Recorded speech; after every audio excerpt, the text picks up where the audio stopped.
आप सभी का हिस्ट्री कॉपीज पे स्वागत है। आशा करते हैं आप लोग अच्छे से होंगे, पढ़ाई कर रहे होंगे मन लगा करके। ये मेडिवल हिस्ट्री का चौथा लेक्चर है। इससे पहले 3 लेक्चर आ चुके हैं। प्लेलिस्ट में जा करके देख सकते हैं, सारे वीडियो आपको वहाँ पर मिल जाएंगे। मेडिवल, मॉडर्न, एंशियंट ज्योग्राफी और एंशियंट हिस्ट्री जो भी हैं क्लासेज आपकी जितनी भी चल रही हैं, आपकी पॉलिटी, इकोनॉमी, सबकी क्लासेज वहाँ चल रही हैं लगातार। प्लेलिस्ट में जा करके देख सकते हैं। और चैनल को आप लोग सब्सक्राइब करिए, वीडियो को लाइक करिए, शेयर करिए। तो चलिए शुरू करते हैं फिलहाल बिना आपका टाइम वेस्ट किए, बिना किसी देरी के। देखिए पहला क्या है कि निम्नलिखित में से किस स्थान पर अकबर को हुमायूं की मृत्यु की सूचना मिलने पर राजगद्दी पर बैठाया गया था। ठीक, जब अकबर को जो है हुमायूं की मृत्यु की सूचना मिली तो कहाँ बैठाया गया? आपके काला नौर में। डी आपका राइट आंसर हो जाएगा। देखिए हुमायूं की मृत्यु के अवसर पर अकबर पंजाब में सिकंदर सूर को समाप्त करने में संलिप्त थे। उसी अवसर पर बैरम खां उसके संरक्षक के रूप में काम कर रहे थे। हुमायूं की मृत्यु की सूचना मिलने पर पंजाब में गुरदासपुर जिले के निकट काला नौर नामक स्थान पर, यहाँ पर काला नूर पड़ता कहाँ है? पंजाब में। 14 फरवरी 1556 को अकबर को मुगल बादशाह घोषित किया गया। ठीक, 14 फरवरी वैलेंटाइन डे होता है, उसी दिन जो है बाबर का जो है जन्म हुआ था और इसी दिन ये गद्दी पर बैठते हैं। इन चीज़ों को आप कोरिलेट करके चलेंगे तो ज़्यादा चीज़ें आपको याद होंगी। ठीक, बाबर का जन्म होता है 14 फरवरी को और 14 फरवरी को ही अकबर जो है 14 फरवरी 1556 को गद्दी पर बैठते हैं। 1556 भी याद रखिएगा। और कहाँ बैठते हैं? काला नौर में, पंजाब की गुरदासपुर जिले में है। और 14 वर्ष की आयु से इनकी आयु कम थी, ये भी याद रखिएगा। दूसरा नंबर क्वेश्चन है, हल्दी घाटी के युद्ध के पीछे अकबर का मुख्य उद्देश्य क्या था? तो भाई राणा प्रताप को अपने अधीन लाना चाहते थे, और क्या, और कोई उद्देश्य नहीं था इनका। ठीक, हल्दी घाटी युद्ध के पीछे अकबर का मुख्य उद्देश्य था राणा प्रताप को अपने अधीन लाना था। अकबर ने अप्रैल 1576 में मान सिंह के नेतृत्व में 5000 सैनिकों को राणा प्रताप के विरुद्ध भेजा। मान सिंह मंडलगढ़ के मार्ग से होता हुआ गोगुंडागढ़ से 14 मील दूर हल्दी घाटी दर्रे के निकट पहुंचा। राणा प्रताप भी मुगल सेना का सामना करने के लिए पहाड़ियों से उतर आए।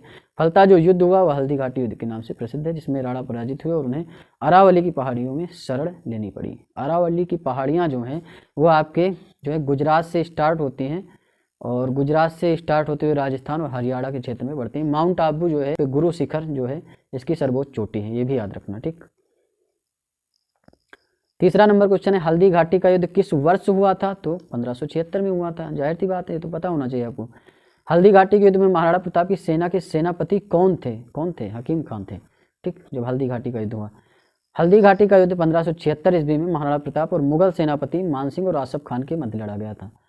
राजपूत योद्धाओं के अलावा राणा की सेना के अग्रभाग का नेतृत्व अफगानों की एक टुकड़ी के साथ हकीम खान सूर कर रहे थे। ठीक, महाराणा प्रताप की एक सेना थी अफगानों की टुकड़ी, उसका जो नेतृत्व करे हकीम खान कर रहे थे।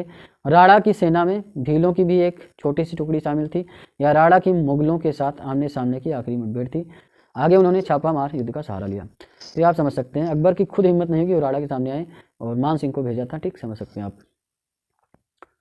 ईगो में ले लिया था। ठीक, ईगो आ गया था अकबर के अंदर कि मैं महाराणा प्रताप को हरा लूंगा, लेकिन वो हरा नहीं पाए। ठीक, उनका ईगो एक तरफ रह गया। समझ सकते हैं आप बात। राणा थे। हल्दी घाटी के युद्ध में महाराणा प्रताप के अलावा राजपूत सेना का सेनापति कौन था? तो ये आपके हकीम सूर थे। ठीक, और ये जो है अफगानों की एक टुकड़ी का नेतृत्व कर रहे थे। भीलों की भी एक टुकड़ी थी महाराणा प्रताप की सेना में। हल्दी घाटी के युद्ध में महाराणा प्रताप की राजपूत सेना का सेनापति कौन था? तो ये आपके हकीम खान सूर थे। 7 नंबर क्वेश्चन है, दिए गए मानचित्र में छायांकित भाग एक काल अवधि विशेष में अकबर के साम्राज्य को दर्शाता है। ए स्वतंत्र देश का परिचायक है और बी वो एक नगर की स्थिति दिखाता है। इनमें से कौन सा विकल्प सही जानकारी देता है? तो ए क्या है? ये आपका क्या है? गोंडवाना वाला क्षेत्र है। और बी आपका क्या है? लाहौर का क्षेत्र है। तो ये आपका 1605 की स्थिति को दर्शाता है और 1557 नहीं। गोलकुंडा तो नहीं, बिल्कुल लाहौर नहीं है।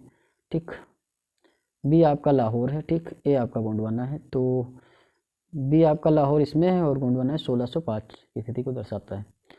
अकबर ने सर्वप्रथम वैवाहिक संबंध राजपूतों के किस ग्रह से स्थापित किए थे?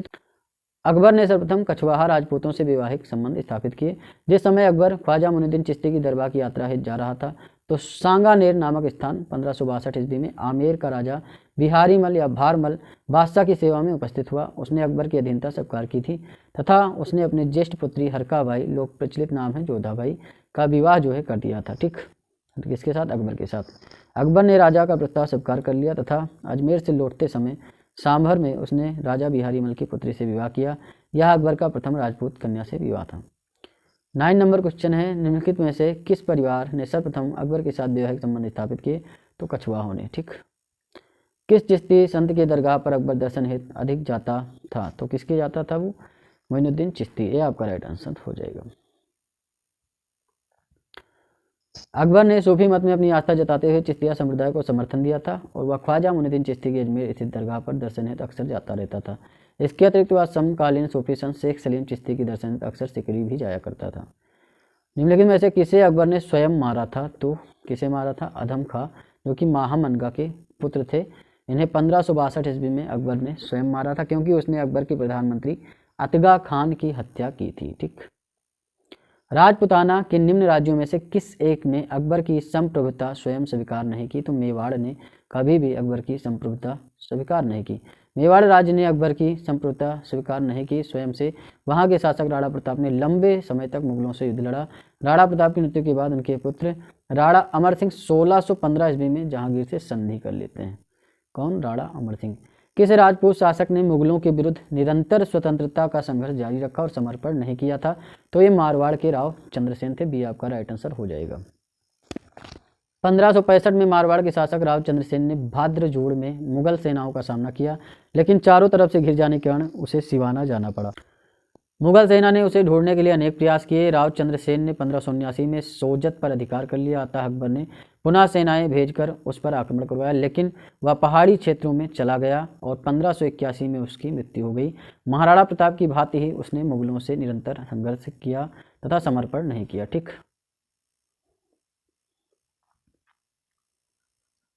14 नंबर क्वेश्चन है, अकबर के साथ युद्ध करने वाली दुर्गावती कहाँ की रानी थी? तो ये मंडला की रानी थी। ये आपका राइट आंसर हो जाएगा।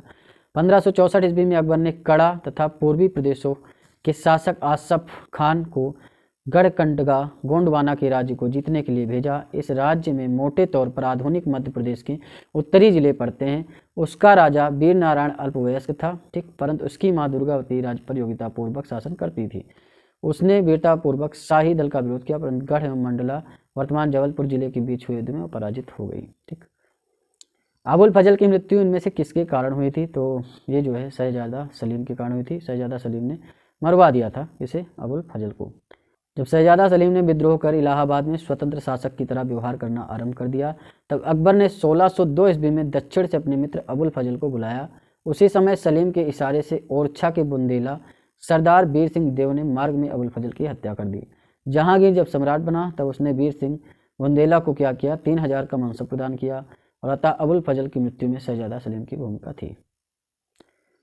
16 नंबर क्वेश्चन है, निम्न तथ्यों में से कौन सा ऐसा तथ्य जो अकबर को राष्ट्रीय सम्राट सिद्ध करने में सहायक नहीं है?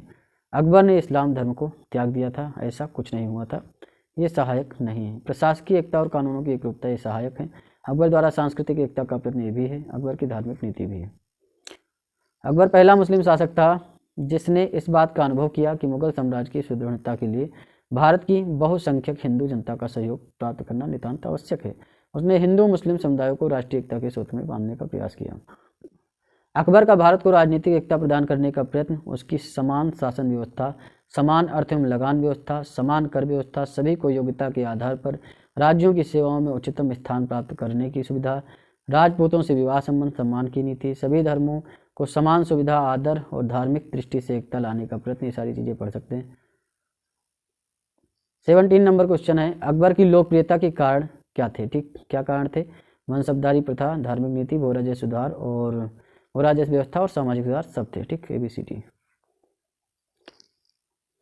देखिए 18 नंबर क्वेश्चन है, निम्न में से किस मुस्लिम शासक ने तीर्थ यात्रा कर समाप्त किया था? तो ये आपके अकबर ने किया था। कब किया था? 1563 में जो है समाप्त किया था। 1562 में उन्होंने क्या किया? दास प्रथा पर रोक लगाई थी। 1563 में तीर्थ यात्रा कर और 1564 में जजिया कर समाप्त कर दिया था। ठीक, तो तीनों चीज़ें याद रखिएगा। 19 नंबर क्वेश्चन है, निम्नलिखित बादशाहों में से किसको एक प्रबुद्ध निरंकुश कहा जाता है? मतलब बुद्धिमान निरंकुश शासक जो कहते हैं वो आपके अकबर को कहते हैं। तो बाबर हुमायूं नहीं होंगे, तो अकबर होंगे। ठीक, अकबर एक महान शासक था जिसका साम्राज्य अफगानिस्तान, कश्मीर से लेकर गोदावरी नदी के किनारे तक विस्तृत था। वह एक धर्मनिरपेक्ष शासक था, संपूर्ण सत्ता उसी में निहित थी। अतएव वह प्रसा के फ्रेडरिक महान और इंग्लैंड की रानी एलिजाबेथ की तरह प्रबुद्ध निरंकुश शासक कहा जाता है, जिसके शासनकाल में कानून की दृष्टि में सभी समान थे। देखिए 20 नंबर क्वेश्चन है, निम्नलिखित में से किसने आज्ञा दी थी कि एक आदमी को एक ही स्त्री से विवाह करना चाहिए और वह तभी दूसरा विवाह कर सकता है जब उसकी पहली पत्नी बांध्या हो? तो ये अकबर ने कहा।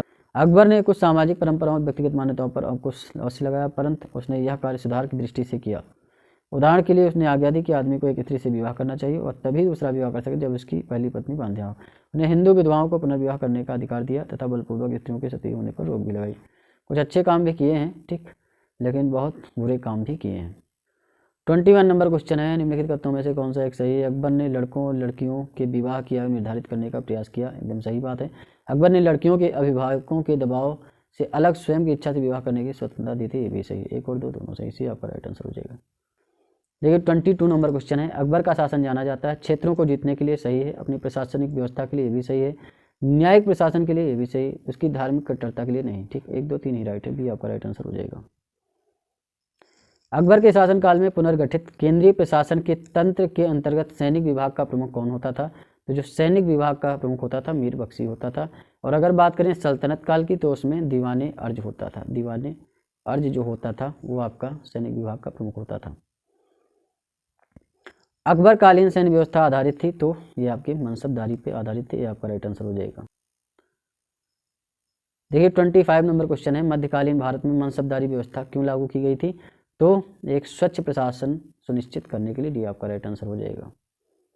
अकबर द्वारा दीवान का पूर्ण रूपेण दर्जा दिया जाने वाला प्रथम व्यक्ति कौन था? तो ये थे मुजफ्फर खान तुर्बती, जिन्हें दर्जा दिया गया था दीवान का। दीवान शब्द फारसी भाषा का शब्द है और खलीफा उमर के काल में मुसलमानों ने इसे अपनाया था। वे इसका प्रयोग खजाना विभाग के लिए करते थे। अकबर के शासनकाल के 9वें वर्ष से लेकर 30वें वर्ष तक दीवान पद मुजफ्फर खां तुर्बती, राजा टोडरमल, ख्वाजा शाह मंसूर के हाथों आता जाता रहा, ठीक। तो मुजफ्फर खां तुर्बती थे, राजा टोडरमल, ख्वाजा शाह मंसूर। मुजफ्फर खां सरकारी सोपान के दीवान के पद को स्थान दिलाने में सफल रहे। दीवान आर्थिक मामलों में राजस्व का सर्वोच्च अधिकारी होता था, ठीक। अकबर का शासनकाल अगर बात करें तो 14 फरवरी 1556 से स्टार्ट हो जाता है और 1605 तक जाता है, ठीक। 27 नंबर क्वेश्चन है, अकबर ने जिस मनसबदारी प्रणाली को लागू किया वह किस देश में प्रचलित प्रणाली से उधार ली गई थी? तो वो आपके मंगोलिया से उधार ली गई थी, ठीक। सी आपका राइट आंसर हो जाएगा।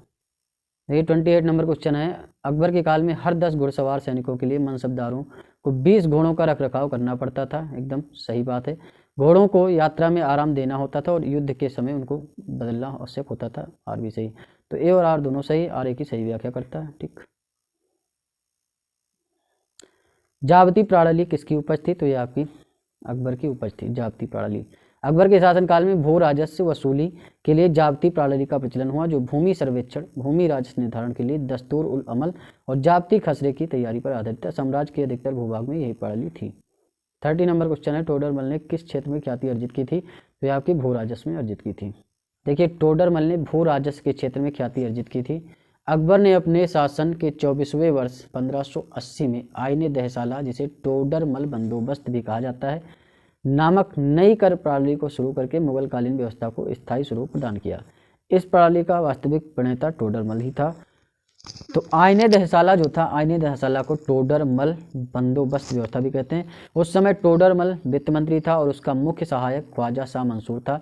इस प्रणाली के अंतर्गत अलग अलग फसलों के पिछले 10 वर्ष के उत्पादन और उसी समय के उनके प्रचलित मूल्यों का औसत निकाल कर उस औसत का 1/3 हिस्सा राजस्व के रूप में वसूला जाता था।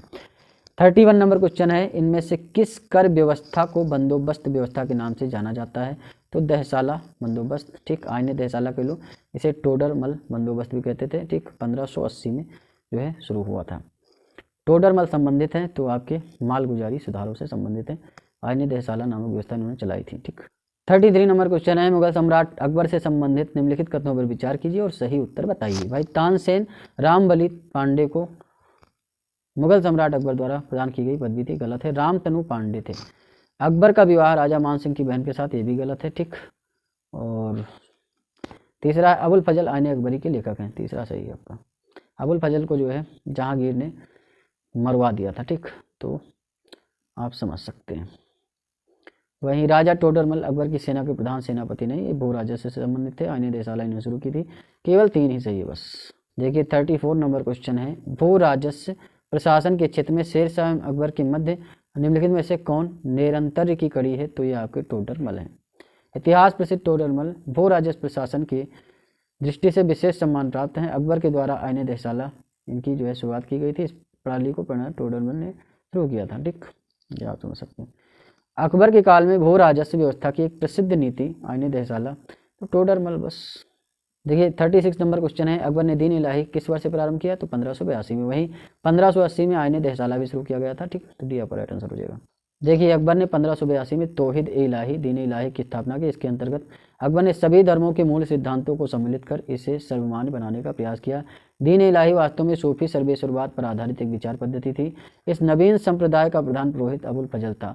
हिंदुओं में केवल बीरबल ने इसे स्वीकार किया था। राजा भगवान दास और राजा मान सिंह ने इसका सदस्य बनने से इनकार कर दिया था, ठीक। तो राजा भगवान दास और राजा मान सिंह नहीं बने थे, और आपके हिंदुओं में केवल बीरबल ने इसे स्वीकार किया था। 1582 में हुआ था, ठीक।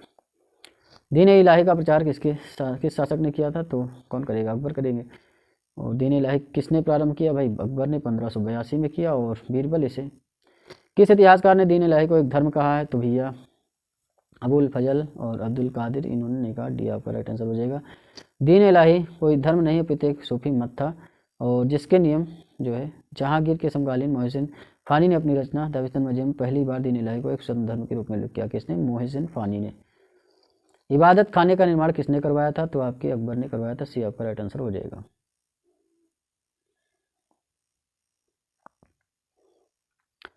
देखिए बादशाह अकबर ने धार्मिक चर्चा में विचार विमर्श के लिए 1575 में फतेहपुर सिकरी में एक इबादत खाने का निर्माण करवाया था, ठीक। 1582 में उसने क्या करवाया था, दीन इलाही की शुरुआत की थी। 1580 में आईने दहसाला, 1575 में एक इबादत खाने का निर्माण करवाता है। 1578 में अकबर ने सभी धर्मावलंबी के लिए इबादत खाने का द्वार खोल दिया था, ठीक, याद रखिएगा।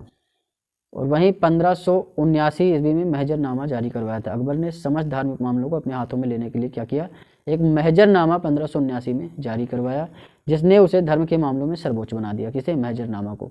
इस पर 5 उलेमाओं या इस्लामी धर्मविदों के हस्ताक्षर थे। महजर को स्मिथ और बुलजली हेग ने अचूक आज्ञा पत्र, ठीक, इनफेलिबिलिटी डिक्री कहा है। महजर जारी करने के बाद अकबर ने सुल्तान आदिल, इमाम आदिल की उपाधि प्रदान की।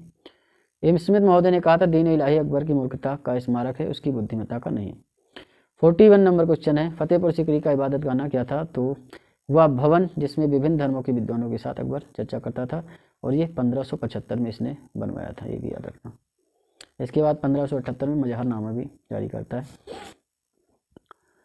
निम्नलिखित इमारतों में से कौन सी इमारत शान फतेहपुर कही गई है, जामा मस्जिद। सी आपका राइट आंसर हो जाएगा। सम्राट अकबर द्वारा बसाए गए शहर फतेहपुर सिकरी किसने बसाया, आपके सम्राट अकबर ने। 1986 में यूनेस्को के विश्व धरोहर स्थल में शामिल हो गया। उत्तर प्रदेश में स्थित फतेहपुर सिकरी 1571 से 1585 ईस्वी तक मुगल साम्राज्य की राजधानी रही। फतेहपुर सिकरी में मुगल वास्तुकला के स्मारक जैसे जामा मस्जिद, बुलंद दरवाजा, पंच महल, शेख सलीम चिश्ती का मकबरा आज शामिल हैं। यहाँ स्थित जामा मस्जिद को शान फतेहपुर या शान सिकरी के नाम से जाना जाता है। कौन सा स्मारक फतेहपुर सिकरी में नहीं है, तो अकबरी महल नहीं। डी आपका राइट आंसर हो जाएगा। अकबर ने आगरा से 36 किलोमीटर दूर फतेहपुर सिकरी में 1568 से 69 ईस्वी में एक राजमहल से किले का निर्माण किया। एक विशाल कृत्रिम झील से युक्त पहाड़ी पर बने इस किले में गुजरात और बंगाल शैलियों की कई इमारतें शामिल थी। इनमें जोधाबाई महल, पंच महल, मरियम महल, दीवाने आम, दीवाने खास, बीरबल कोठी आदि प्रमुख हैं। अकबरी महल आगरा के किले में है, ठीक। दिल्ली में कौन सा ऐतिहासिक स्मारक भारतीय तथा फारसी वास्तुकला शैली का उदाहरण है, तो ये आपका हुमायूं का मकबरा है। सी आपका राइट आंसर हो जाएगा। हुमायूं का मकबरा दिल्ली में स्थित है, जो हुमायूं की पत्नी के संरक्षण में निर्मित हुआ था। मीरख गिरजा गयास के द्वारा इसका डिजाइन तैयार किया गया। और मकबरा भारतीय फारसी वास्तुकला शैली का उदाहरण है। फारसी या ईरानी वास्तुकला में सैनिक विशेष देहरा गुम्बद और सिकंदर लोदी के मकबरे में भी प्रयोग किया गया है। तो हुमायूं का मकबरा दिल्ली में, इतना याद रखिएगा बस। सुलह कुल का सिद्धांत किसके द्वारा प्रतिपादित किया गया था, तो ये आपके अकबर के द्वारा प्रतिपादित किया गया था। अकबर की धार्मिक नीति का मूल उद्देश्य था सार्वभौमिक सहिष्णुता। इसे सुलह कुल की नीति अर्थात सभी के साथ शांतिपूर्ण व्यवहार का सिद्धांत भी कहा जाता है। अकबर ने इस्लामी सिद्धांत के स्थान पर सुलह कुल की नीति अपनाई। 1582 ईस्वी में उसने सभी धर्मों में सामंजस्य स्थापित करने के लिए तौहीद इलाही या दीन इलाही की नामक की एक जो है नए पंथ में परिवर्तित करने के लिए एक धर्म भी चलाया, ठीक। और इसे धर्म पंथ कुछ भी कर लीजिए, सुलह कुल की नीति के ऊपर ही ये था। अकबर द्वारा अपनाई गई सुलह कुल की नीति जो है किस अवधारणा से संबंधित है, यह आपके राजनीतिक उदारता, धार्मिक सहनशीलता, उदारवादी सांस्कृतिक दृष्टिकोण। डी आपका राइट आंसर हो जाएगा। किस मुगल बादशाह के विरुद्ध जौनपुर ने फतवा जारी कर दिया था, तो यह आपके अकबर के विरुद्ध।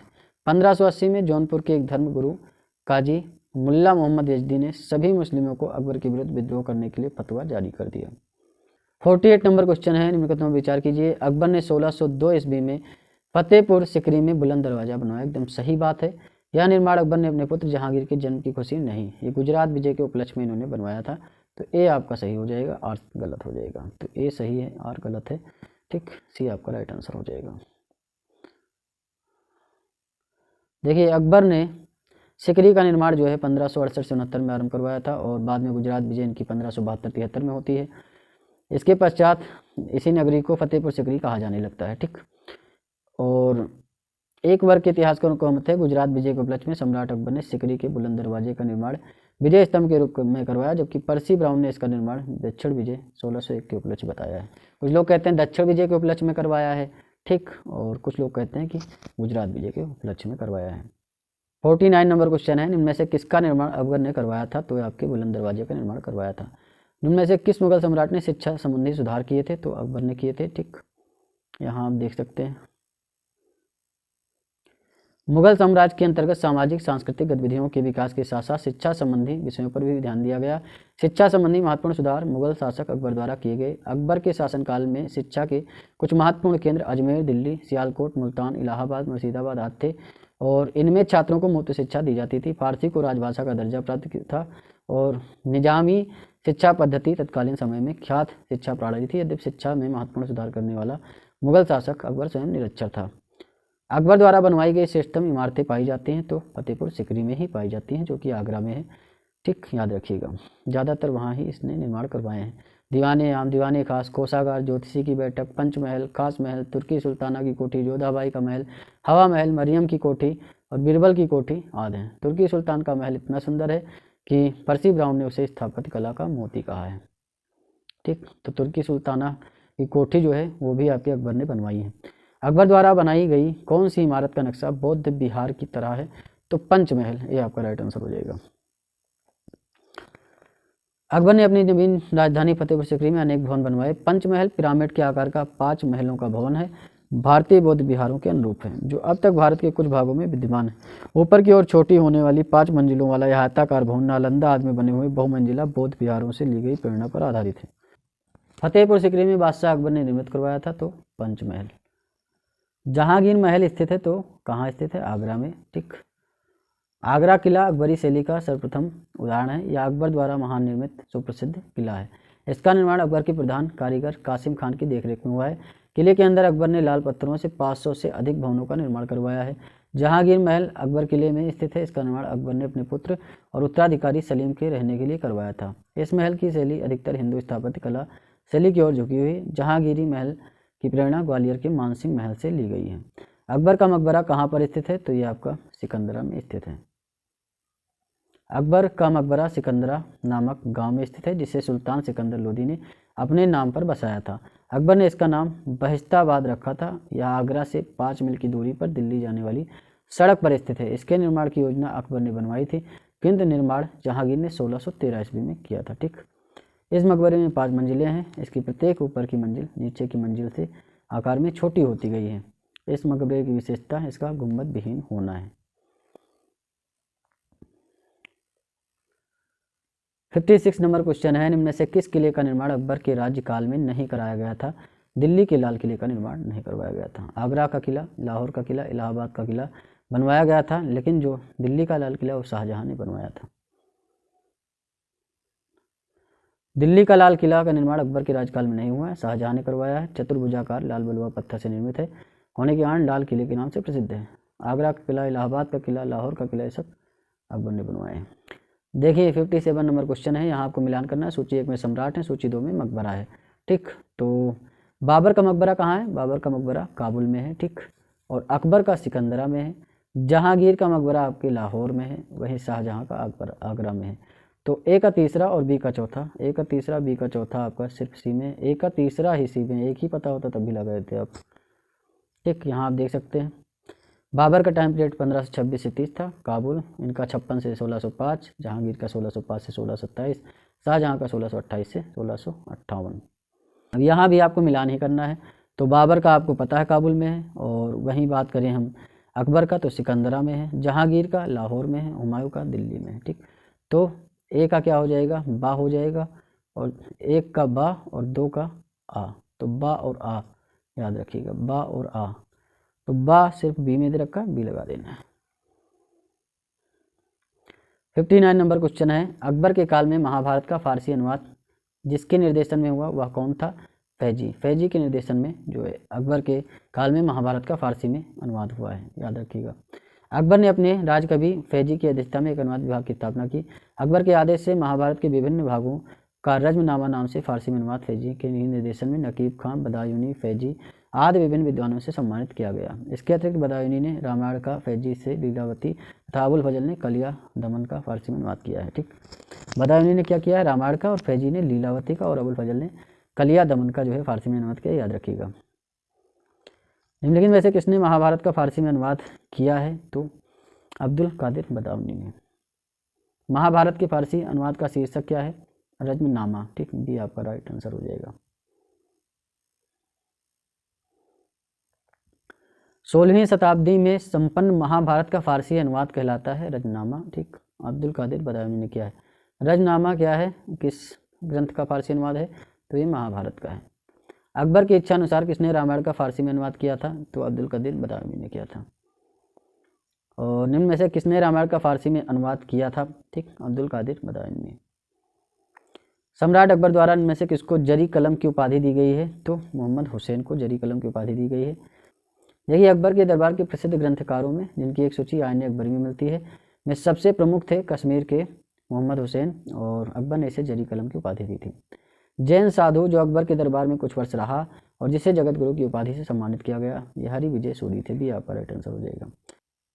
देखिए, हरि विजय सूरी ही वह जैन साधु था जो अकबर के दरबार में कुछ वर्ष तक रहा और जिसे जगत गुरु की उपाधि से सम्मानित किया गया।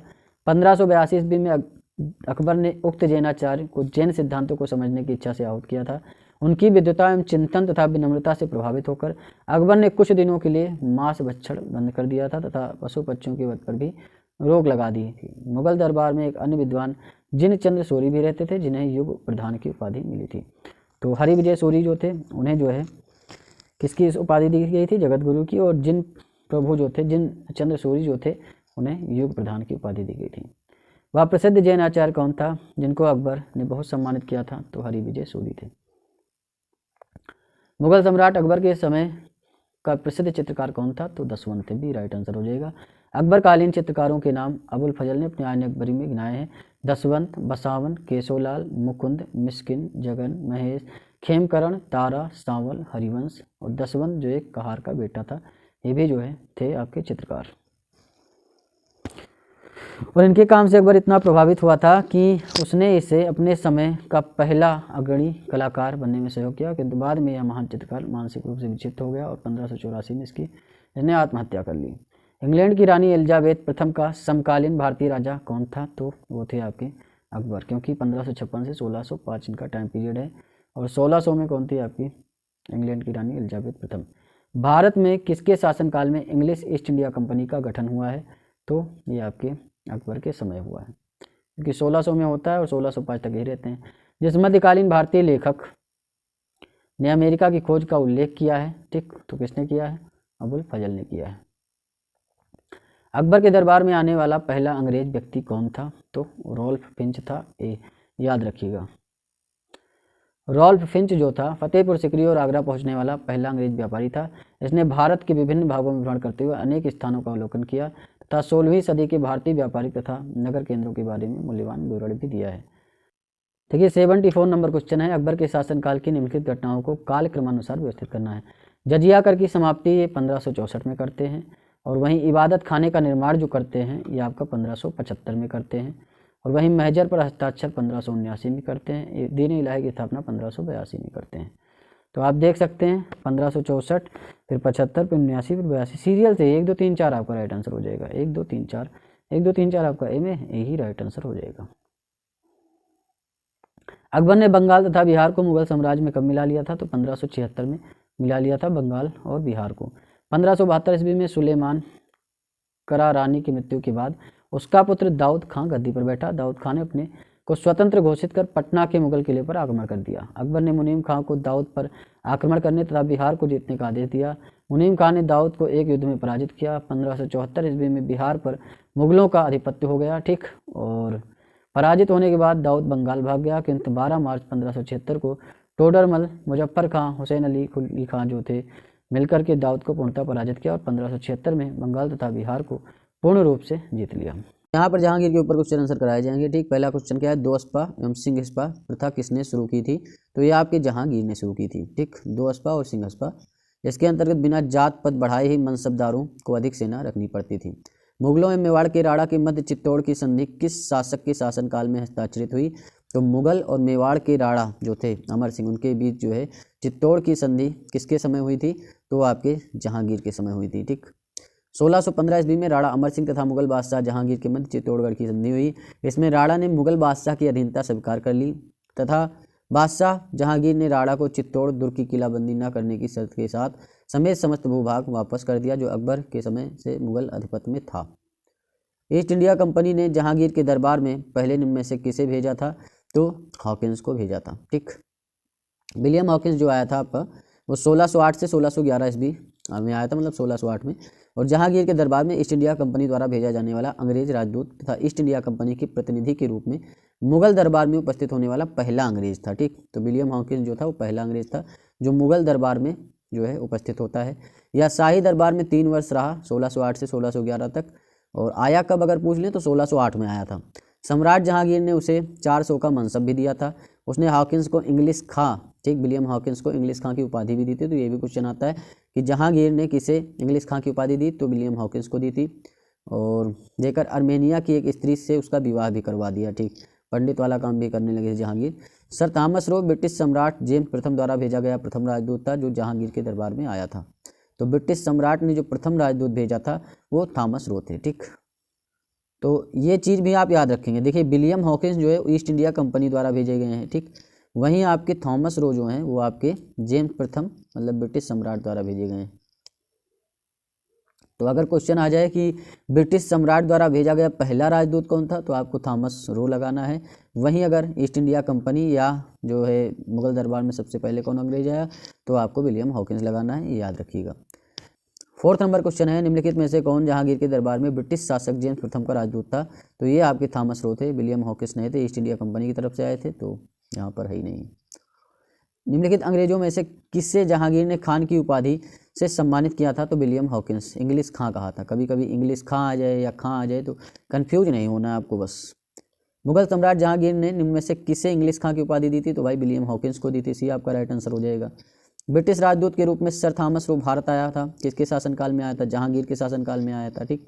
देखिए 8 नंबर क्वेश्चन है, इंग्लैंड के जेम्स प्रथम के राजदूत जो थे थॉमस रो वो किस वर्ष भारत आए? 1615 में। वहीं आपके जो विलियम हॉकिंस हैं वो 1608 में आते हैं, तो इतना याद रखिएगा। 1608 7 साल बाद ही आते हैं, ठीक। और विलियम हॉकिंस तो 3 साल रहता भी है, अर्मेनिया की एक स्त्री के साथ इनकी विवाह भी करवा देते हैं जो है जहांगीर, तो ये भी याद रखिएगा।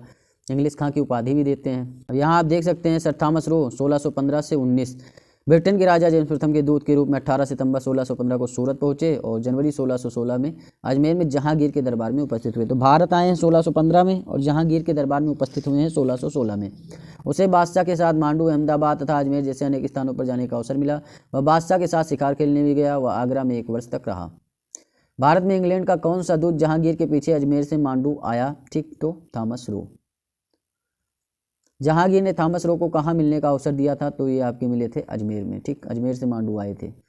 थॉमस रो 1616 में जहांगीर से अजमेर में मिलता है पहली बार और वह भारत में 1615 से 19 ईस्वी तक रहा। 1619 ईस्वी में वह जहांगीर का फरमान लेकर इंग्लैंड लौटा कि मुगल दरबार में अंग्रेजों का इसी प्रकार स्वागत होता रहेगा। 11 नंबर क्वेश्चन है, निम्नलिखित विदेशी यात्रियों को उनके भारत आने के कालक्रम अनुसार व्यवस्थित करिए। विलियम हॉकिंस आपके 1608 में आते हैं। इंग्लिश खां की उपाधि भी दी जाती है जहांगीर के द्वारा। रॉल्फ फिन जो आपके 1583 में आते हैं, ठीक। भारत आने वाले पहले इंग्लिश यात्री यही थे। सर थॉमस रो हो या टॉमस रो हो, कुछ भी था और टा देते, कोई कन्फ्यूज नहीं होना आपको, ठीक। हिंदी में वही चीज़ था हो जाती है, उसमें जो है टा होती है। तो सर थॉमस रो जो है वो आपके क्या हैं, वो आपके आते हैं 1615 में भारत आते हैं, ठीक। और निकोलस काउंट आपके 1614 में आते हैं। तो यहाँ से आप निकल लगा सकते हैं। रॉल्फ फिंच पहले आते हैं और उसके बाद में आपके विलियम हॉकिंस आते हैं, फिर निकोलस काउंट। तो 2 1 4 3 2 1 4 3 आप याद रखिए। 2 1 ही आपका ए में है तो ए ही राइट आंसर हो जाएगा, आगे नहीं देखना है। 2 ही 1 में है। 12 नंबर क्वेश्चन है, एक डच पर्यटक जिसने जहांगीर के शासनकाल का मूल्यवान विवरण दिया है वह कौन थे? फ्रांसिस्को पेल्सट थे।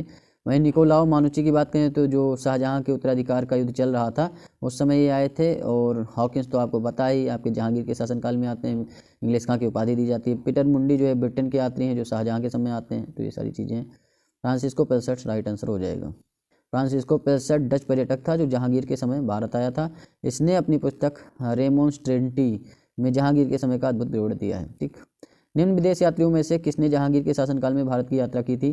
तो ये फ्रांसिस्को पेल्सट ने की थी और ये डच यात्री थे। किस मुगल बादशाह का मकबरा भारत में नहीं है? तो जहांगीर है, जहांगीर का नहीं है और बाबर का भी नहीं है। बाबर का काबुल में पड़ता है इसलिए नहीं। ठीक, काबुल जो आपका अफगानिस्तान में है। जहांगीर का लाहौर में पड़ता है और लाहौर आपका पाकिस्तान में है। तो बी और डी दोनों नहीं है। सम्राट जहांगीर को कहाँ दफन किया गया है? तो ये लाहौर में दफन किया गया। सी आपका राइट आंसर हो जाएगा। 16 नंबर क्वेश्चन है, निम्नलिखित में से किसका मकबरा भारत से बाहर है? तो भारत से बाहर आपका जहांगीर का भी है और अगर बात करें तो आपके बाबर का भी है, उनका भी काबुल में है। ठीक, और हुमायूं का मकबरा अगर बात करें तो ये दिल्ली में पड़ता है, याद रखिएगा। ठीक, मुगल चित्रकला किसके राज्यकाल में अपनी पराकाष्ठा पर पहुंची थी? तो जहांगीर के समय सबसे पराकाष्ठा पर थी। मुगल चित्रकला जहांगीर के शासनकाल में अपनी पराकाष्ठा पर पहुंच गई। देखिए, मुगल चित्रकला जहांगीर के शासनकाल में अपनी पराकाष्ठा पर पहुंच गई। पहले चित्रकारी हस्तलिखित ग्रंथ की विषय वस्तु से संबंध होती थी। जहांगीर ने उसे इस बंधन से मुक्त कर दिया। फारूक बेग, दौलत मनोहर, मंसूर, अबुल हसन आदि इसके काल के ऐसे चित्रकार हैं जिन्होंने अपनी कलात्मक प्रतिभा की बदौलत मुगल चित्रकला के इतिहास में अपना नाम स्वर्णाक्षरों में अंकित करवा लिया। जहांगीर के समय के सर्वोत्कृष्ट चित्रकार थे उस्ताद मंसूर, अबुल हसन। ठीक, वहीं दसवंत अगर बात करें, दसवंत किसके चित्रकार थे? या किशन दास? तो आपके अकबर के समय के थे, याद रखिएगा। इनके समय के कौन थे? उस्ताद मंसूर, अबुल हसन। सम्राट जहांगीर ने उन दोनों को क्रमशः नादिर उल अस्त्र उस्ताद मंसूर को और नादिर उज जमा अबुल हसन को दी थी उपाधि। मुगल चित्रकला किसके नेतृत्व में अपने शीर्ष बिंदु पर था? तो जहांगीर, ये आपका राइट आंसर हो जाएगा। निम्नलिखित चित्रकारों में से किसे जहांगीर ने नादिर उज जमा की उपाधि दी थी? आपकी अबुल हसन को। ठीक, और उस्ताद मंसूर को दी थी नादिर उल अस्र। ठीक, जहांगीर कालीन निम्नलिखित में से किस एक चित्रकार को नादिर उल अस्र की उपाधि दी गई थी? और उस्ताद मंसूर को दी गई थी, याद रखिएगा। डी आपका राइट आंसर हो जाएगा यहाँ पे। जहांगीर के दरबार में पक्षियों का सबसे बड़ा चित्रकार कौन था? तो उस्ताद मंसूर थे। इन्हें नादिर उल अस्र की उपाधि दी गई थी। निम्नलिखित मुगल बादशाहों में किसने अपनी आत्मकथा फारसी में लिखी है? तो फारसी में आपके जहांगीर ने लिखी है। ठीक, बाबर ने अपनी आत्मकथा तुर्की बाबरी जो है तुर्की में लिखी है, ये भी याद रखिएगा। ठीक, अकबरनामा आपके अबुल फजल ने लिखा है, तो ये अलग चीज़ है। ठीक, जहांगीर एक उच्च कोटि का लेखक था। ये सारी चीज़ें आप पढ़ सकते हैं। अबुल फजल के हत्यारे को पुरस्कृत किया था, तो किसने पुरस्कृत किया था? जहांगीर ने, क्योंकि इन्होंने ही वीर सिंह बुंदेलों को भेजा था कि जाओ इनको मार के आओ। ठीक, देखिए 24 नंबर क्वेश्चन है, इनमें से किसने जहांगीर के विरुद्ध विद्रोह किया था? तो आसफ खान ने नहीं किया था, खुर्रम ने किया था। खुर्रम जो शहजादा जिसे कहा जाता है, शाहजहां की कहा जाता है, 1623 में इसने विद्रोह किया था। वहीं खुसरो ने जो है 1606 में विद्रोह किया था। महाबत खान ने भी विद्रोह किया था। तो इन तीनों ने किया था। महाबत खान ने 1626 में किया था। तो 2, 3, 4 इन तीनों ने किया था। डी आपका राइट आंसर हो जाएगा। खुसरो किस मुगल बादशाह का पुत्र था? तो खुसरो जो थे वो आपके किसके पुत्र थे भाई? जहांगीर के पुत्र थे। इन्होंने ही विद्रोह भी किया था। ठीक, तो बी आपका राइट आंसर हो जाएगा। खुसरो जहांगीर का सबसे बड़ा पुत्र था और यह जहांगीर की राजपूत रानी मानबाई से उत्पन्न हुआ था। इसने अपने मामा मानसिंह एवं ससुर मिर्जा अजीज कोका की शाह पर अप्रैल 1606 में अपने पिता जहांगीर के विरुद्ध विद्रोह कर दिया। जहांगीर ने खुसरो को आगरा के किले में नजरबंद रखा, परंतु खुसरो अकबर के मकबरे की यात्रा के बहाने भाग निकला। बाद में खुसरो को जहांगीर द्वारा समझाने का प्रयास सफल होने पर भैरोवाल नामक स्थान पर पिता पुत्र के मध्य युद्ध हुआ और जिसमें खुसरो पराजित हुआ और इसको पकड़कर कैद में डाल दिया गया। कालांतर में खुसरो द्वारा जहांगीर की हत्या के षड्यंत्र रचने के कारण इसे अंधा करवा दिया गया। खुर्रम शाहजहां जो है उसने अपने दक्षिण अभियान के समय खुसरो को अपने साथ ले जाकर 1621 ईस्वी में उसकी हत्या करवा दी थी। इनमें से कौन नूरजहां के गुट का सदस्य नहीं था? तो जहांगीर जो है वो नूरजहां के गुट का सदस्य नहीं था। आसफ खां, गियास बेग, खुर्रम ये नूरजहां के गुट के सदस्य थे। जहांगीर से विवाह के बाद नूरजहां ने नूरजहां गुट जिसे जुनता दल का निर्माण किया। इस गुट के प्रमुख सदस्य थे एतमद्दौला या मिर्जा गियास बेग, नूरजहां का पिता था, असमत बेगम, नूरजहां की माँ, आसफ खां, नूरजहां का भाई, और शहजादा खुर्रम जो बाद में शहजहां। स्पष्ट है कि जहांगीर इस गुट का सदस्य नहीं था। एतमादुद्दौला का मकबरा आगरा में किसने बनवाया है? तो ये इनके पिता थे, किसके? नूरजहां के। ठीक, मिर्जा गियास बेग भी कहा जाता है, तो नूरजहां ने बनवाया था, अकबर जहांगीर नहीं। ठीक, जहांगीर के ससुर थे और नूरजहां के पिताजी थे। 1622-28 में अपने पिता मिर्जा गयास बेग की याद में बनवाया और यह आगरा में यमुना नदी के तट पर एक अत्यंत अलंकारिक इमारत है। श्वेत संगमरमर। 28 नंबर क्वेश्चन है, प्राचीनकारी पिट्रा ड्यूरा निम्न में से किससे संबंधित है? तो दीवारों में अर्थ कीमती पत्थर जड़कर फूलों की नक्काशी करना, ये आपका राइट आंसर हो जाएगा।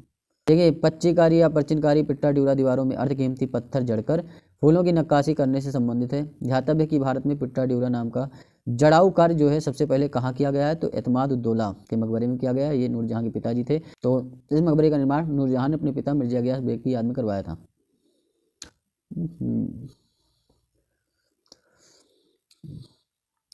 सोचिए को सूची 2 से सम्मिलित करना है। निर्माता स्मारक है, बाबर ने जामा मस्जिद संभल में बनाया, एकदम सही है। हुमायूं ने दीन पनाह, ये भी सही है। अकबर ने जहांगीरी महल, सही है। जहांगीर ने अकबर के मकबरे को पूर्ण करवाया था। तो 1 2 3 4 सही है, ये आपका राइट आंसर हो जाएगा। संभल की जामा मस्जिद का बाबर द्वारा, दिल्ली स्थित दीन पनाह का हुमायूं द्वारा, आगरे के किले में जहांगीरी महल का अकबर द्वारा, और जहांगीर ने सिकंदरा में आगरा अकबर के मकबरे को पूर्ण करवाया। 30 नंबर है, गोविंद महल जो हिंदू वास्तुकला का अप्रतिम उदाहरण है, कहाँ स्थित है? दतिया में स्थित, ये आपका राइट आंसर हो जाएगा। गोविंद महल मध्य प्रदेश के दतिया में स्थित 7 मंजिला महल है और इसका निर्माण 1614 में राजा वीर सिंह देव द्वारा पत्थरों से करवाया गया है। यह बुंदेल कला के उत्तम वास्तुशिल्प का उदाहरण है। गोविंद महल में दीवारों पर की गई पेंटिंग एवं अन्य वास्तुकला शिल्प जो है पर्यटकों को आकर्षित करती है। देखिए, 31 नंबर क्वेश्चन है, निम्नलिखित में से कौन सा युग सुमेलित नहीं है? आपको बताना है। अकबर का मकबरा सिकंदरा में, ठीक, ये सुमेलित है, एकदम सही बात है। अकबर के मकबरे को जहांगीर ने पूरा करवाया था। जहांगीर का मकबरा शाहदरा में है और शेख सलीम चिश्ती का मकबरा फतेहपुर सिकरी में है। शेख निजामुद्दीन औलिया का मकबरा जो है दिल्ली में है, तो यही सुमेलित नहीं है, ठीक। यहाँ देख सकते हैं शेख निजामुद्दीन औलिया का मकबरा अजमेर नहीं, दिल्ली में 1325 ईस्वी में निजामुद्दीन औलिया की मृत्यु हो गई। इन्हें गियासपुर में दफनाया गया दिल्ली में, और उनके शिष्यों में अमीर खुसरो, हसन अहमद देहलवी प्रमुख थे, ठीक। अब शाहजहाँ के ऊपर क्वेश्चन आंसर करवाए जाएंगे। ऊपर दिए गए मानचित्र में छायांकित क्षेत्र दर्शाता है, तो ये जाहिर सी बात है पूरा क्षेत्र जो है आपका, ठीक, बहुत बड़ा क्षेत्र आपका शाहजहाँ का है, ठीक। तो शाहजहाँ का साम्राज्य है, ये आपका राइट आंसर हो जाएगा। अब यहाँ देख सकते हैं काबुल अफगानिस्तान इसमें शामिल है। गोलकुंडा उसके साम्राज्य के बाहर था। गोलकुंडा को औरंगजेब ने 1687 ईस्वी में अधिकृत किया था। ईरान के शाह और मुगल शासकों के बीच झगड़े की जड़ क्या थी? तो कंधार। कंधार राज ईरान के शाह और मुगलों के बीच संघर्ष की जड़ थी, क्योंकि कंधार को अपने हाथों में रखना मुगल शासक तथा ईरान के शाह के लिए प्रतिष्ठा का विषय बन गया था। दोनों शासकों की साम्राज्यवादी योजनाओं को कार्यान्वित किया जाना, बहुत कुछ कंधार को अपने हाथों में रखने पर था। कंधार के निकल जाने से मुगल साम्राज्य को एक बड़ा धक्का पहुंचा, ठीक। तो क्या पहुंचा? सामरिक महत्व के केंद्र के लिए दृष्टिकोण था, ठीक। जब कंधार चला जाता है 1649 में शाहजहाँ के शासनकाल से, तो मुगल साम्राज्य की नींव हिल जाती है, ये आप समझ सकते हैं। क्योंकि कंधार के बिना उत्तर पश्चिमी सीमा पर मुगलों की स्थिति अपेक्षाकृत दुर्बल हो गई। शाहजहाँ के समय कंधार अंतिम रूप से मुगलों के अधिकार से निकल गया। कंधार आपका उत्तर पश्चिम में था, ये आपका क्षेत्र था, ठीक, उत्तर पश्चिम। तो इधर से हमले भी बहुत होते थे, ये समझ सकते हैं। बनारस एवं इलाहाबाद के तीर्थ यात्रा कर की समाप्ति के लिए किसने मुगल बादशाह के सामने बनारस के पंडितों का नेतृत्व किया था? तो कविंद्राचार्य ने किया था। कविंद्राचार्य शाहजहाँ के आश्रित कवि थे। इनकी भाषा में ब्रज एवं अवधी का अनुपम समन्वय है। कविंद्र कल्पलता उन्होंने शाहजहाँ की प्रशस्ति में प्रणीत की थी। सरस्वती उपाधि धारक यह विद्वान संस्कृत का मर्मज्ञ था, जिसने बादशाह से निवेदन कर बनारस तथा इलाहाबाद के तीर्थयात्री कर समाप्त करवा दिया। 5 नंबर क्वेश्चन है, शाहजहाँ के बल्ख अभियान का उद्देश्य क्या था? तो काबुल की सीमा से सटे बल्ख और बदख्शा में एक मित्र शासक को लाना, ये आपका राइट आंसर हो जाएगा। बादशाह शाहजहाँ की कामना अपने पूर्वज बाबर की मातृभूमि को पुनः अधिकृत करने की न होकर मध्य एशिया तथा पश्चिम एशिया के राज्यों में शक्ति संतुलन की अधिक थी। उसके बल्ख अभियान का उद्देश्य काबुल की सीमा से सटे बल्ख और बदख्शा में एक मित्र शासक को लाना था, ताकि वे ईरान और मुगल साम्राज्य के बीच बफर राज बना सके। 6 नंबर क्वेश्चन, इनमें से कौन शाहजहाँ के शासनकाल का राजकवि था? तो शाहजहाँ के शासनकाल के राजकवि आपके कलीम थे। कलीम जो है आपके शाहजहाँ के शासनकाल के राजकवि थे। शाहजहाँ ने ईरानी फारसी पद्मशैली के कवि कलीम अबू जलीह को राजकवि नियुक्त किया। कलीम के अतिरिक्त फारसी कवियों में सईद आई गिलानी, कुस्सी, मीर मोहम्मद कासी, सायब, सलीम, फलाना, धमाका सब थे, ठीक। मुमताज महल का असली नाम क्या था? तो अर्जुमंद बानो बेगम था, ये आपका राइट आंसर हो जाएगा। नूरजहाँ किसकी पत्नी थी? जहांगीर की, ठीक, याद रखना। उन्होंने एतमाद-उद-दौला का मकबरा भी बनवाया था, ठीक। आसफ खां की पुत्री अर्जुमंद बानो बेगम का विवाह जो है मुगल बादशाह जहांगीर के पुत्र शहजादे खुर्रम के साथ हुआ। भविष्य में अर्जुमंद बानो बेगम मुमताज महल के नाम से प्रसिद्ध हुई, ठीक, ये आप समझ सकते हैं। हिंदू तथा ईरानी वास्तुकला का सर्वप्रथम समन्वय हमें देखने को मिलता है कहाँ? तो ये आपका ताजमहल में देखने को मिलता है। ताजमहल के निर्माण के लिए शाहजहां ने भारत, ईरान तथा मध्य एशिया से डिजाइनरों, इंजीनियरों एवं वास्तुकारों को एकत्र किया था। ताजमहल की वास्तुकला में भारतीय, ईरानी और मध्य एशियाई वास्तुकला का संतुलित समन्वय दिखाई पड़ता है। निम्न में से किस मुगल बादशाह ने दिल्ली की जामा मस्जिद का निर्माण करवाया था? तो ये शाहजहां ने करवाया था। दिल्ली की जामा मस्जिद का निर्माण शाहजहां ने करवाया था और मुगल सम्राटों में शाहजहां सबसे महान भवन निर्माण करता था। उसके काल में चित्रकार और स्वर्णकार की कला का कलात्मक संयोग हुआ। जामा मस्जिद दिल्ली के लाल किले के बाहर ऊंचे चबूतरे पर स्थित है। उसके 3 प्रवेश द्वार हैं, जिनमें पूर्वी प्रवेश द्वार से बादशाह नमाज पढ़ने आया करता था तथा अन्य 2 प्रवेश द्वारों से सामान्य प्रजा आया करती थी। दिल्ली की प्रसिद्ध जामा मस्जिद का निर्माण किसने किया था? तो ये आपके शाहजहां ने किया था। निम्नलिखित में से किसने साम्राज्य की राजधानी आगरा से दिल्ली स्थानांतरित की थी? तो आपके शाहजहां ने स्थानांतरित की थी। एक साम्राज्य की राजधानी आगरा से दिल्ली किसने स्थानांतरित की? आगरा ने। 1628 ईस्वी में शाहजहां अबुल मुजफ्फर शहाबुद्दीन मोहम्मद साहिब किरण ए सानी की उपाधि धारण कर गद्दी पर बैठा। आगरा में उसका राज्याभिषेक हुआ। इसी ने राजधानी आगरा से दिल्ली स्थानांतरित की थी। देखिए सूची 1 को सूची 2 से यहाँ पर आपको मिलान करना है। स्मारक निर्माता तो अलाई दरवाज़ा जो दिल्ली में है वो अलाउद्दीन खिलजी ने बनवाया है, कुतुब मीनार के परिसर में ही है। बुलंद दरवाज़ा का निर्माण फतेहपुर सिकरी में अकबर ने करवाया था, गुजरात विजय के उपलक्ष्य में। कई इतिहासकार कहते हैं कि दक्षिण विजय के उपलक्ष्य में। मोती मस्जिद जो आगरा वाली है वो शाहजहां ने बनवाई है और मोती मस्जिद जो दिल्ली वाली है वो औरंगजेब ने बनवाई है। ये भी याद रखना, ठीक। तो 1 2 3 4 ही हो जाएगा। यहाँ पर आपका सी राइट आंसर हो जाएगा। दिल्ली के लाल किले का निर्माण तो शाहजहां ने करवाया है, ठीक। अकबर के फतेहपुर सिकरी के बाद शाहजहां ने दिल्ली में जो है अपने नाम पर शाहजहानाबाद नामक नगर की स्थापना की तथा वहाँ अनेक सुंदर एवं वैभवपूर्ण भवनों का निर्माण कर उसे सुसज्जित करने का प्रयास किया। शाहजहानाबाद के भवनों में लाल किला प्रमुख है। यह चतुर्भुज आकार का किला लाल बलुआ पत्थर से निर्मित होने के कारण लाल किले के नाम से प्रसिद्ध है। इस किले के पश्चिमी द्वार का नाम लाहौरी दरवाज़ा एवं दक्षिणी द्वार का नाम दिल्ली दरवाज़ा है और यह सुंदरता तथा शोभा में अनोखा है। लाल किले के निर्माण के श्रेय का अधिकारी कौन था? तो शाहजहां है। उपनिषदों का फारसी में अनुवाद किस मुगल सम्राट के शासनकाल में हुआ है? तो ये आपके शाहजहां के शासनकाल में हुआ है। उपनिषदों का फारसी अनुवाद शाहजहां के शासनकाल में शहजादे दारा शिकोह ने सिर्रे अकबर शीर्षक से किया। इसमें 52 उपनिषदों का अनुवाद किया गया है। दारा को उसकी सहिष्णुता एवं उदारता के लिए लेन पोल ने लघु अकबर की संज्ञा दी है। तो लघु अकबर किसे कहा जाता है? दारा शिकोह को कहा जाता है। यही नहीं, शाहजहां ने भी दारा को शाह बुलंद इकबाल की उपाधि प्रदान की थी। नज्म उल बहरीन दारा की जो है मूल रचना थी। इनमें से किसे शाहजहां ने शाह बुलंद इकबाल की पदवी दी थी? तो दारा शिकोह को। और लघु अकबर भी कहा जाता है। दारा शिकोह ने किस शीर्षक के अंतर्गत उपनिषदों का फारसी में अनुवाद किया? तो सिर्रे अकबर नाम से किया है। सिर्रे अकबर के लेखक कौन है? तो आपके दारा शिकोह है, बी।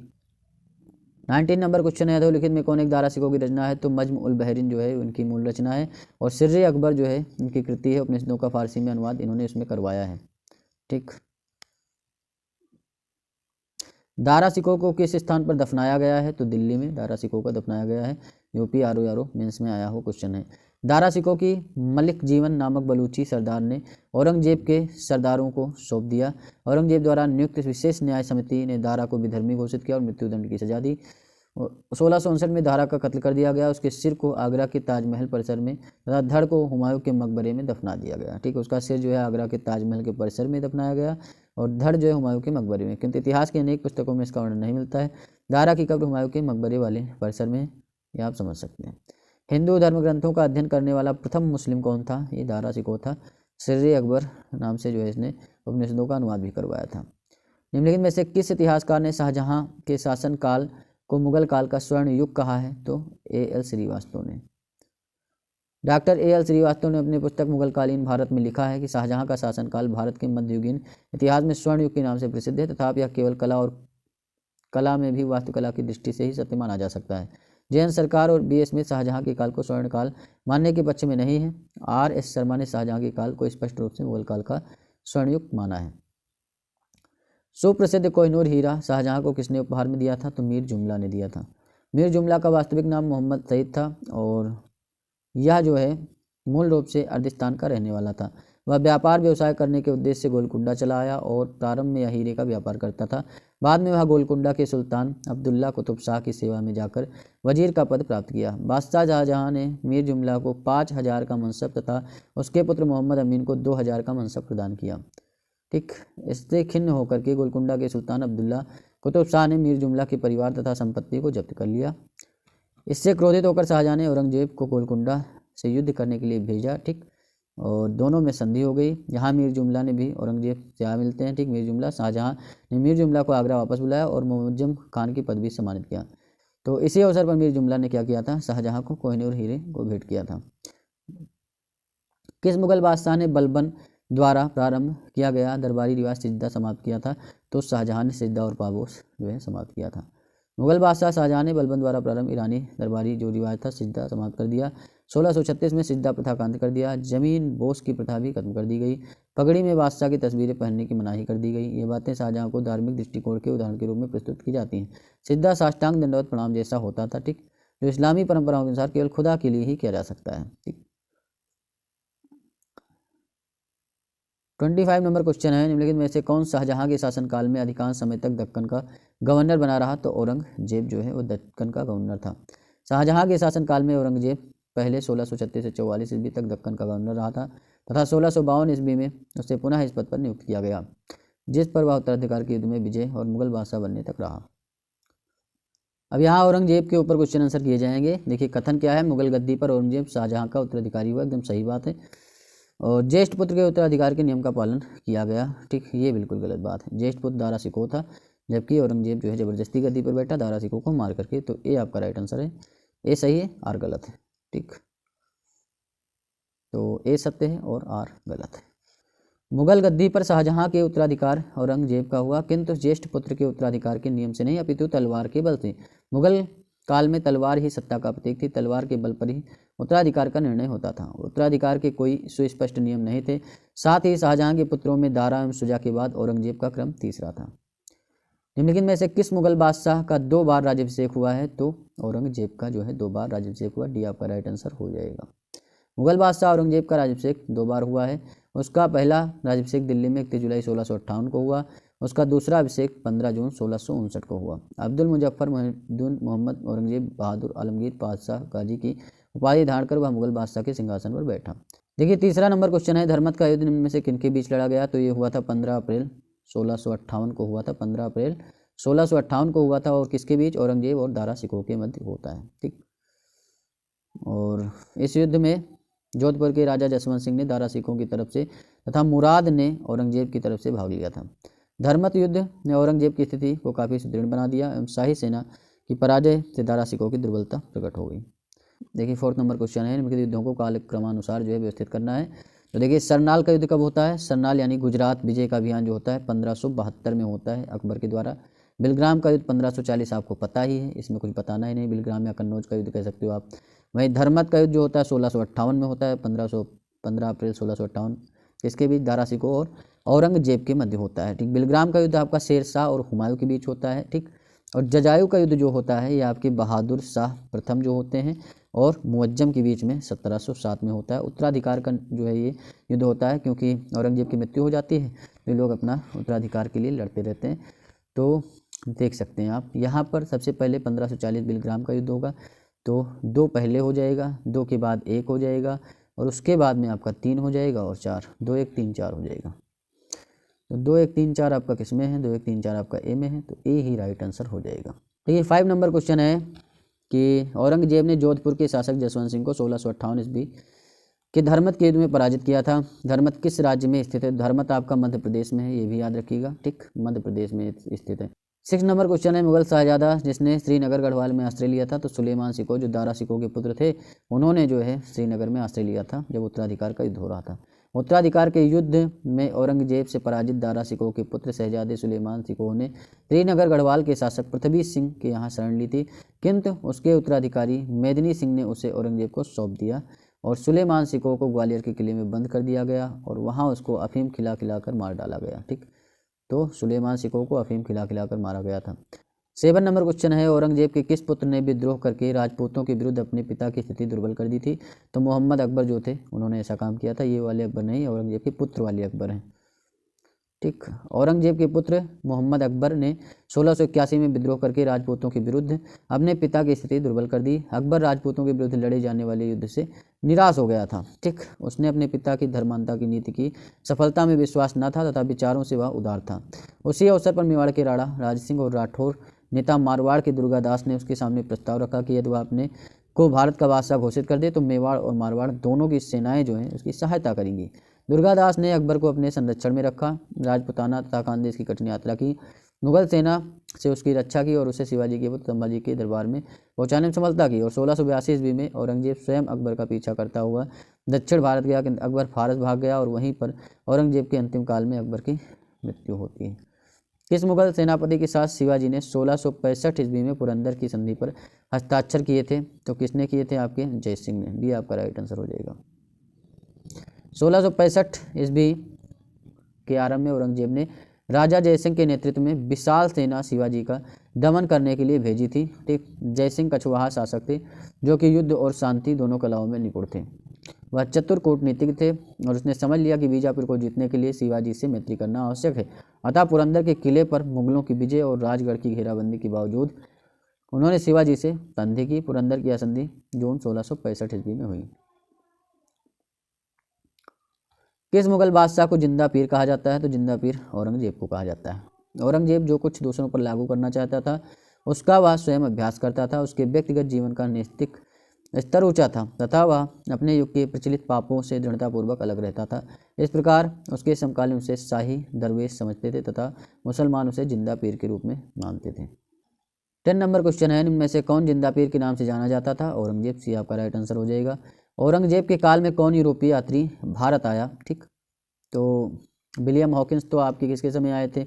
ये आपके आए थे जहांगीर के समय। टॉमस रो भी उन्हीं के समय आए हैं। पीटर मुंडी शाहजहां के समय आए हैं। और वहीं जो आपके एंटोनियो मोंसेरेट हैं ये अकबर के समय आए, तो इसमें कोई है ही नहीं, तो आप देख सकते हैं। इस प्रकार जो है औरंगजेब का शासनकाल 1658 से 1707 ईस्वी तक था टोटल, और इस समय कोई नहीं आया। ठीक, 1707 में जजाऊ का युद्ध होता है, ये भी याद रखना, जो उत्तराधिकार का युद्ध होता है बहादुर शाह और मुअज्जम के बीच। औरंगजेब ने दक्षिण में किन दो राज्यों को विजय किया था? वह कौन थे? बीजापुर और गोलकुंडा। 1652 में जब औरंगजेब दूसरी बार दक्षिण का सूबेदार नियुक्त किया गया तो उसने गोलकुंडा और बीजापुर के विरुद्ध आक्रामक नीति अपनाई। संभवतः उसने इन दोनों राज्यों को विध्वंस भी कर दिया, किंतु दारा सिकों के परामर्श पर शाहजहां द्वारा भेजे आदेश के अनुसार 1656 में गोलकुंडा, 1657 बीजापुर के विरुद्ध युद्ध स्थगित कर संधि करनी पड़ी। बादशाह बनने के बाद उसने अपनी इसी अधूरी योजना को पूरा किया और गोलकुंडा को 1687 में और 1686 में फिर से जो है मिला लिया। औरंगजेब ने बीजापुर की विजय कब की थी? तो 1686 में। गोलकुंडा 1687 में जब औरंगजेब ने गोलकुंडा किले पर अधिकार किया, उस समय गोलकुंडा का शासक कौन था? अबुल हसन कुतुब शाह थे। ठीक, देखिए 1686 में औरंगजेब ने बीजापुर, 1687 में गोलकुंडा पर अधिकार किया। 1687 में औरंगजेब ने गोलकुंडा किले पर अधिकार किया, उस समय गोलकुंडा का शासक अबुल हसन कुतुब शाह था। कहा जाता है कि औरंगजेब ने गोलकुंडा के किले को उसी तरह सोने की कुंजियों से खोला जिस प्रकार अकबर ने असीरगढ़ के किले को खोला था। दिया गया मानचित्र निर्दिष्ट करता है, तो ये सारा क्षेत्र जो आपका है ये पूरा का पूरा अगर इधर छोड़ दिया जाए और इधर छोड़ दिया जाए तो ये आपका पूरा क्षेत्र किसका है? औरंगजेब का। तो 1707 में औरंगजेब की मृत्यु के समय इसका राज्य है। किस बादशाह के अंतर्गत मुगल सेना में सर्वाधिक हिंदू सेनापति थे? तो ये आपके औरंगजेब के समय थे।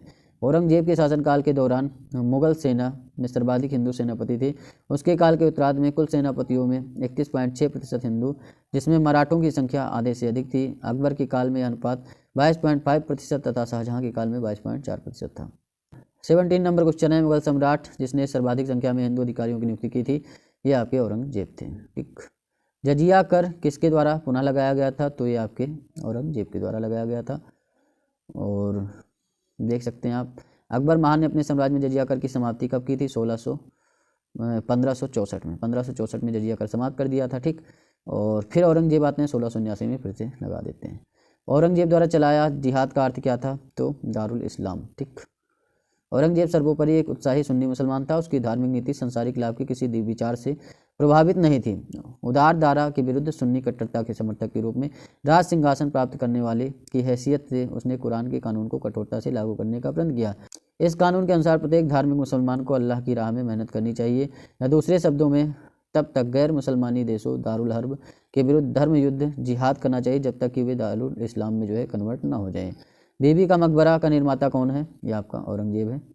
देखिए औरंगजेब ने औरंगाबाद में अपनी प्रिय पत्नी रबिया उद दौरानी के मकबरे का निर्माण 1651 से 61 में कराया था। इसे बीबी का मकबरा भी कहा जाता है। इसकी स्थापत्य कला शैली सुप्रसिद्ध ताजमहल पर आधारित है, अतः इसे द्वितीय ताजमहल भी कहा जाता है। किंतु ताजमहल की तुलना में यह मकबरा कम सुंदर है। ऐसी मान्यता है कि इस मकबरे का निर्माण औरंगजेब के शासनकाल में उसके पुत्र आजम शाह के नेतृत्व में हुआ है। कौन सा मकबरा द्वितीय ताजमहल कहा जाता है? रबिया दुरानी का मकबरा, जो कि औरंगाबाद में है, औरंगजेब ने बनवाया था। 22 नंबर क्वेश्चन है, निम्नलिखित में से कौन सम्राट औरंगजेब की पुत्री थी? तो ये आपकी मेहरुन्निसा थी। मेहरुन्निसा औरंगजेब की पुत्री थी। इसके अतिरिक्त जहां आरा, रोशन आरा, गोहर आरा औरंगजेब की बहन तथा शाहजहां की पुत्रियां थी। औरंगजेब की अन्य पुत्रियां थी जेबुन्निसा, जिनतुन्निसा, बदरुन्निसा और जुबतुन्निसा। ठीक। औरंगजेब ने किसको साहिबात उज जमानी की उपाधि दी थी? जहां आरा को दी थी। सी आपका राइट आंसर हो जाएगा। औरंगजेब ने जहां आरा को साहिबात उज जमानी की उपाधि प्रदान की थी। जहां आरा सम्राट शाहजहां और महारानी मुमताज महल की सबसे बड़ी बेटी थी। वह अपने पिता के उत्तराधिकारी और छठे मुगल सम्राट औरंगजेब की बड़ी बहन थी। ठीक। 24 नंबर क्वेश्चन है, संत रामदास को किसके शासनकाल से संबंधित किया जाता है? तो औरंगजेब के शासनकाल से। ठीक। रामदास महाराष्ट्र के महान संत थे और 1608 ईस्वी में इनका जन्म हुआ। यह मुगल शासक जहांगीर, शाहजहां और औरंगजेब के समकालीन थे। इनकी प्रसिद्ध औरंगजेब के काल में अधिक होने के कारण इस प्रश्न का सर्वाधिक उपयुक्त समझ सकते हैं। गुरु रामदास सिख संप्रदाय के चौथे गुरु थे, ये भी याद रखिएगा। दिल्ली के लाल किले में मोती मस्जिद का निर्माण आपके औरंगजेब ने करवाया है। ठीक। तो दिल्ली के लाल किले के अंदर औरंगजेब ने संगमरमर की एक मस्जिद मोती मस्जिद का निर्माण करवाया है, क्योंकि शाहजहां ने अपनी योजना के अनुसार किले के अंदर मस्जिद का निर्माण न करवाकर किले के बाहर जामा मस्जिद का निर्माण करवाया था। अतः औरंगजेब ने किले के अंदर मस्जिद की आवश्यकता का अनुभव कर मोती मस्जिद का निर्माण करवाया है। ये सारी चीज़ें हो गई हैं। अभी एक लेक्चर और आएगा और आपका मध्यकालीन इतिहास कंप्लीट हो जाएगा। तो मन लगा के पढ़ाई करते रहिए और चैनल को सब्सक्राइब करिए, वीडियो को लाइक करिए, शेयर करिए। मिलते हैं नेक्स्ट वीडियो में। धन्यवाद, थैंक यू, शुक्रिया।